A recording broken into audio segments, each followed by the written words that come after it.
আজকে আমরা জানবো একজন বিধায়ক বা এমএলএ কি সুবিধা পেয়ে থাকেন, কত টাকা বেতন পান, তারা কি ওই একজন সরকারি মাস্টার বা সরকারি চাকরি করা কোনো ডাক্তার এর মতো শুধুই বেতন পান নাকি আরও সুবিধা কিছু পান, সেগুলো আমরা জানবো।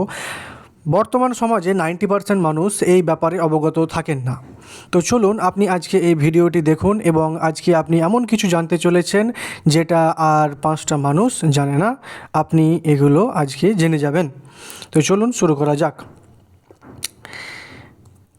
2023 সালে সেপ্টেম্বর মাসের আগে একজন বিধায়ক বা এমএলএ এর বেতন ছিল, মূল বেতন 10,000 টাকা, প্লাস তাকে কিছু ভাতা দেওয়া হতো, দিয়ে তার মোট বেতন হতো 81,000 টাকা। কিন্তু 2023-এর সেপ্টেম্বরের বিল পাস হওয়ার পর তাকে বেতন দেওয়া হয় মূল বেতন 50,000 টাকা।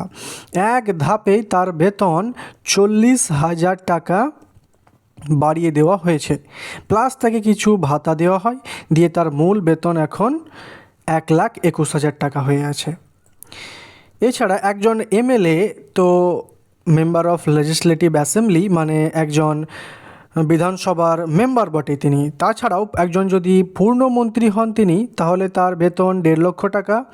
তিনি যদি কোনো বিরোধী দলনেতা হন তাহলে তারও বেতন 1.5 লক্ষ টাকা। তিনি স্পিকার হলে তার বেতনও 1.5 লক্ষ, এবং প্রতিমন্ত্রী হলে 1,49,990, মানে প্রায় 1.5 লক্ষ টাকা। তো ইনারা 1.5 লক্ষ টাকা করে পান। তো আজকের আমাদের মূল আলোচনা শুধু একজন এমএলএকে নিয়ে, তিনি কি সুবিধা পান। তিনি তো মূল বেতন হিসাবে 50,000 টাকা পান, টোটাল ভাতা মিলিয়ে 1,21,000। তো এই যে 71,000 টাকা এক্সট্রা ভাতা, এটা কেন দেওয়া হয়? এই ভাতা কিসের জন্য তাকে দেওয়া হবে? তার এলাকা ভাতা হিসাবে তাকে 40,000 টাকা দেওয়া হয়ে থাকে। 40,000 টাকা এলাকা ভাতা মানে কি?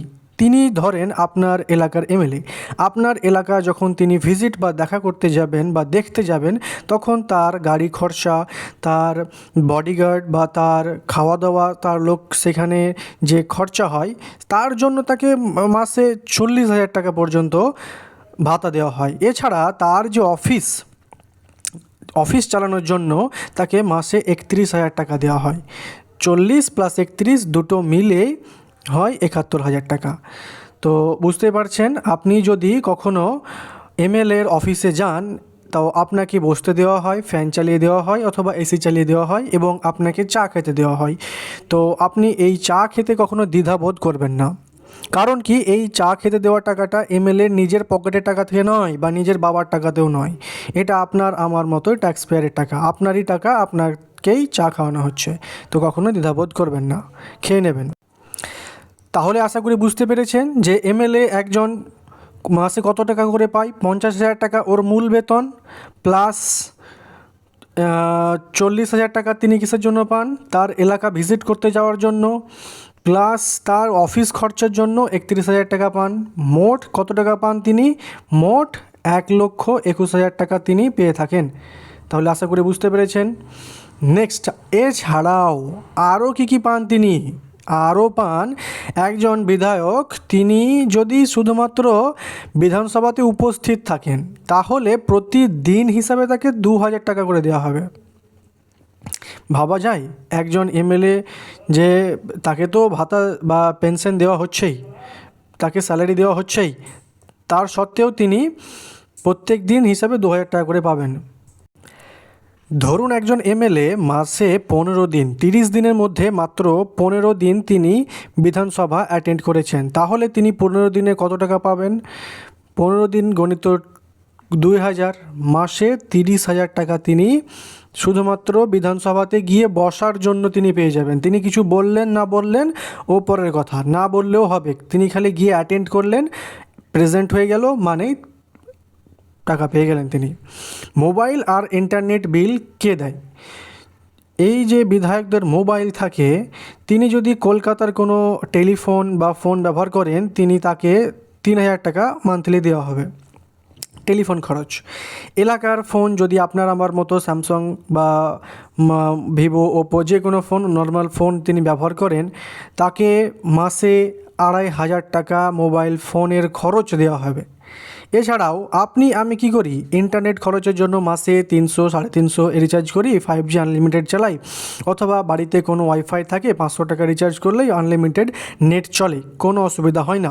কিন্তু বিধায়কদের ইন্টারনেট খরচ মাসে 2000 টাকা। কী ইন্টারনেট চালাই, যুক্তি আমার কাছে নেই। এত টাকা দেওয়া কেন, তারও যুক্তি আমার কাছে নেই। সরকার নিয়ম বানিয়েছে তাই হয়তো পায়, সঙ্গে একটা ফ্রি ল্যাপটপ তো আছেই। তো এত কিছু খরচ কার টাকাতে দেয়? আপনার টাকাতে, আপনার পকেটের টাকাতে, আপনার ট্যাক্সের টাকাতে এগুলো তাদেরকে দেওয়া হয়ে থাকে। নেক্সট, ট্রেন বা ফ্লাইটের খরচ কত? আপনি ট্রেনের টিকিট বুকিং করেন, জেনারেলে বা রিজার্ভেশনে করেন, ধাক্কাধাক্কি করে ট্রেনে ওঠেন। কিন্তু এই বিধায়কদের কি হয়, ট্রেনের টিকিট সম্পূর্ণ ফ্রি। মাসে তো যতবার ইচ্ছা যেতেই পারেন তিনি। বছরে 2.5 লক্ষ টাকা first class AC travel coupon তাদের ফ্রি থাকে। ভাবা যায়, ফার্স্ট ক্লাস এসি তাদের ফ্রি দেওয়া যায়, এবং সঙ্গে একজনকে তিনি নিয়ে যেতে পারেন ট্রেনে। এটা তার ওয়াইফ হতে পারে, তার পার্সোনাল অ্যাসিস্ট্যান্ট হতে পারে, যে কেউ হতে পারে, তিনি যাকে ইচ্ছা সঙ্গে নিয়ে যেতেই পারেন। তার ফার্স্ট ক্লাস এসি সম্পূর্ণ ফ্রি।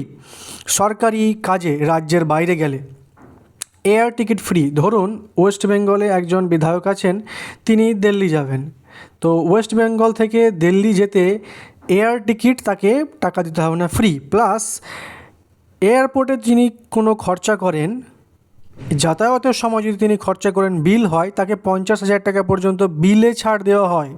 এত কিছু সুবিধা তিনি পেয়ে থাকেন।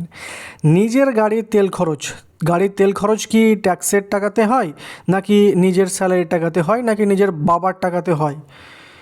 দেখুন, মাসে 10,000 টাকা করে দেওয়া হয় তাদেরকে। কিসের জন্য? নিজের গাড়িতে তেল ভরার জন্য। প্লাস টোল প্লাজাতে দাঁড়ানোর কোনো ব্যাপারই নেই। ফাস্ট্যাগ আমাদের জন্য, নেতাদের জন্য নয়। আপনার আমার জন্য ফাস্ট্যাগ, টোল, এইসব ট্যাক্স, কিন্তু তাদেরকে কি হয়, ট্যাক্স দিতে হবে না। এটা কি নিয়ম বুঝি না। তিনিও তো একজন দেশের নাগরিক, তিনিও তো রোড ব্যবহার করছেন, তারও তো ট্যাক্স দেওয়া উচিত। কিন্তু এটা কি নিয়ম, আমার কাছে যুক্তি নেই। সরকারের নিয়ম, তাই তাকে ট্যাক্স দিতে বা হয় না। আগে ছিল 8,000 টাকা, এখন 10,000 টাকা করে মাসে তার গাড়ি তেল খরচ দেওয়া হয়। প্রতি কিমিতে 16 টাকা হিসাবে তাকে তেল খরচ দেওয়া হয়ে থাকে। বুঝতে পারছেন কী কী সুবিধা পেয়ে থাকে। নেক্সট, এছাড়াও বিধায়ক বা তার পরিবারের কেউ যদি অসুস্থ হন, তাকে আনলিমিটেড ক্যাশলেস চিকিৎসা দেওয়া হয়। আনলিমিটেড। আপনি বা আমি যদি কোনো বিমা করি, হেলথ ইন্স্যুরেন্স নিই, তাহলে আমাদের হয়তো ম্যাক্সিমাম 5 লাখ থেকে 10 লাখ পর্যন্ত আমাদের চিকিৎসা উপলব্ধি থাকে। কিন্তু যে বিধায়ক থাকে তাদের আনলিমিটেড, সেটা 50 লাখ, 1 কোটি, 2 কোটি, যত চিকিৎসার খরচ হবে কে দেবে? বিধানসভা দিয়ে দেবে। কার টাকায়? আপনার আমার টাকার, ট্যাক্সের টাকায় দিয়ে দেওয়া হবে। সরকারি বা বেসরকারি হসপিটালের যদি কোনো বিল থাকে খরচ, সেটা WBHS-এর আওতায় সেটাকে দিয়ে দেওয়া হয়। তাদের যে চশমা, তিনি চশমা পরেন কি পরেন না সেটা বড় কথা নয়, তাকে প্রতি 3 বছর অন্তর অন্তর চশমার জন্য 2,000 টাকা করে দেওয়া হয়। ধরুন আপনার এমএলএ কলকাতা গেছেন, কলকাতা গিয়ে তো তাকে কোথাও থাকতে হবে, তো এমএলএদের একটা মেস থাকে, এমএলএ মেস। তো এমএলএ মেসে থাকার জন্য হোস্টেলে প্রত্যেক দিন তাকে মাত্র 3 টাকা করে খরচ দিতে হয়। কি এমন খরচা হয় সেখানে বিদ্যুৎ পড়ে, জল ব্যবহার হয়, আসবাবপত্র ব্যবহার হয়, এসি, ফ্রিজ, ফ্যান, বিভিন্ন আসবাবপত্র, ওয়াশিং মেশিন, যা কিছু ব্যবহার হয় সব খরচা মিলিয়ে মাত্র পার ডে 3 টাকা বিল আসে। ভাবুন। আর তিনি যদি ভাবেন যে না, আমি এই হোটেলে বা হোস্টেলে থাকবো না, আমি থাকবো কোথায়? 5 স্টার হোটেলে। আমি বিধায়ক মানুষ, আপনার বিধায়ক কী করবে? 5 স্টারে থাকবে। সেক্ষেত্রেও হাউজিং রেন্ট অ্যালাওয়েন্স তাকে দেওয়া হয়। আরও জানুন, পার্সোনাল ওয়েলথ। আপনার বাড়ির সামনে রাস্তা বা পাড়ার রাস্তা তৈরি করতে যে টাকা খরচা হয়, সেটা কি তার বেতনের টাকাতে তিনি দেন? একদমই নয়, তার বেতনের টাকাতে নয়। পাবলিক ফান্ড, আপনার আমার টাকাতেই সেই খরচা করা হয়। কিন্তু ক্রেডিট কে নেয়? নেতাজি কি করেন? আমাদের রাস্তার ল্যাম্পপোস্ট লাগান, রাস্তা তৈরি করেন, আমাদের টিউবওয়েল জলের ব্যবস্থা করে দেন। এত কিছু টাকার জন্য তার আমাদের ট্যাক্সের টাকা ব্যবহার করা হয়। আলাদা কি করেন? বিইউপি ফান্ড থেকে টাকা দেওয়া হয়। বছরে 50 লক্ষ টাকা তাকে শুধুমাত্র উন্নয়নের জন্য দেওয়া হয়। 1 বছরে 50 লক্ষ টাকা। তিনি কি উন্নয়ন করলেন না করলেন সেটা কেউ চেক করে না, তার হদিস কেউ নেয় না। 5 বছরে তাহলে কত টাকা হয়? 2.5 কোটি টাকা। এই 2.5 কোটি টাকা তাকে দেওয়া হয় তার এলাকার উন্নয়নের জন্য। এটা কি ডাইরেক্ট টাকা দেওয়া হয়? সরকার তো জানে, সবাই জানে ডাইরেক্ট দিলে কি হবে। এই টাকা বিধায়কের হাতে আসে না, এই টাকা আসে প্রশাসন বা ডিএমের হাতে, সরাসরি খরচ করে। বিধায়ক শুধু কী করেন? সুপারিশ করেন যে অমুক জায়গাতে ল্যাম্পপোস্ট লাগবে, অমুক রাস্তা তৈরি করতে হবে, অমুক জলসেচ তৈরি করতে হবে, এইগুলো তিনি শুধু সুপারিশ করতে পারেন। বাকি খরচা কে করেন? ডিএম, ডিস্ট্রিক্ট ম্যাজিস্ট্রেট খরচা করেন সেগুলোকে। চলুন আরও জানা যাক পাওয়ার কী কী থাকে একজন বিধায়কের। কে কি পুলিশ ধরতে পারে? দেওয়ানি মামলার অধিবেশনে 40 দিন আগে বা পরে পুলিশের ধরা নিষেধ, বা পুলিশ ধরতে পারবে না। দেওয়ানি মামলা যদি হয় তাহলে অধিবেশন বসবে তার 40 দিন আগে এবং অধিবেশন বসার 40 দিন পরে, তাকে ধরতে পারবে না। যদি ফৌজদারি মামলা হয়, মানে ক্রিমিনাল মামলা, যদি এমএলএ কাউকে মার্ডার করে দেয় বা সেই রকম কোনো ক্রিমিনাল মামলা হয়ে যায়, তাহলে স্পিকারের অনুমতি লাগবে, তবেই তাকে অ্যারেস্ট করা যাবে। এটা হচ্ছে তার পাওয়ার। তার নিরাপত্তা বা বিদেশ ভ্রমণ, যদি এমএলএকে কেউ থ্রেট দিয়ে দেয়, মার্ডার হুমকি দিয়ে দেয়, তাহলে ব্যক্তিগত বডিগার্ড তাকে প্রদান করা হয়ে থাকে এবং তাকে ডিপ্লোম্যাটিক একটা পাসপোর্ট দিয়ে দেওয়া হয় তার বিদেশ ভ্রমণের জন্য। বাড়ি বা গাড়ি কিনতে তাকে কী কী সুবিধা দেওয়া হয়? বাড়ি বা গাড়ি কিনতে তাকে যে লোন প্রদান করা হয়, সেই লোন মাত্র 2-3%, একদম অতি নিম্ন হারে সুদে, খুবই কম সুদে তাকে লোন দেওয়া হয়।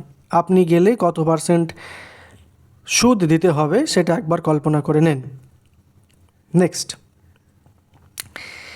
একবার জিতলে কি আজীবন ইনকাম এমএলএদের? হ্যাঁ, 5 বছর পূর্ণ হলেই আজীবন পেনশন তিনি পেতেই থাকবেন, সেটা আর বন্ধ হবে না। কত টাকা পেনশন পাবেন তিনি পাবেন 25 থেকে 31 হাজার পর্যন্ত পেনশন। এই পেনশন কি থেমে থাকবে নাকি বাড়বে? যদি একজন এমএলএ একবার জিতে পরের বছর আবার এমএলএ হয়ে যায়, তো কী হবে? 1 বছর জেতার জন্য 2,500 টাকা বেড়ে যাবে। ধরুন একটা এমএলএ 5 বছর এমএলএ ছিল, তাকে 31,000 টাকা বেতন পেনশন দেওয়া হবে এমএলএ শেষে। কিন্তু পরের বছর আবার জিতে গেল, তাহলে মোট যে দুটো টার্মে এমএলএ ছিল 10 বছর, তাই জন্য তাকে মোট 5,000 টাকা বাড়িয়ে দেওয়া হবে। বিধায়কদের অবর্তমানে, ধরুন বিধায়ক মারা গেলেন, বয়স হয়ে গেছে 80 বছর, তিনি মারা গেলেন পেনশন পেতে পেতে, তো তার স্বামী বা স্ত্রী বেঁচে আছে, তাকে 50% বেতন দেওয়া হবে। বেতন মানে পেনশন, প্লাস আজীবন ফ্রি চিকিৎসা তো পাবেনই। নেক্সট, তাহলে সব মিলিয়ে প্যাকেজ কেমন একজন বিধায়কের? 1,21,000 তো বেতন পাচ্ছেনই, আনলিমিটেড যাতায়াত প্লাস স্বাস্থ্য আনলিমিটেড পাচ্ছেন, প্লাস আজীবন পেনশন পাচ্ছেন তিনি। এত কিছু ফ্যাসিলিটি প্লাস আরও যে সমস্ত ফ্যাসিলিটি পাওয়া যাচ্ছে সেগুলো তো আপনি জানলেন আগেই। এই টাকার উৎস কি? অবশ্যই আপনার আমার পকেটের টাকা, ট্যাক্সের টাকা। এত সুবিধা কেন দেওয়া হয়? এত সুবিধা দেওয়ার কারণ হচ্ছে যাতে আর্থিক অভাব না থাকে, তাদের লোভ লালসা যাতে মরে যায়, তারা যাতে দুর্নীতি মুক্ত হয়ে জনসেবা করতে পারেন, কোনো রকমের দুর্নীতির না করে। কিন্তু ব্যাপারটা আপনারা জানেন। আপনি কি এই সমস্ত তথ্য আগে জানতেন? যদি ভিডিওটা ভালো লাগে তো আপনার মতামত কমেন্টে জানাতে ভুলবেন না। ধন্যবাদ।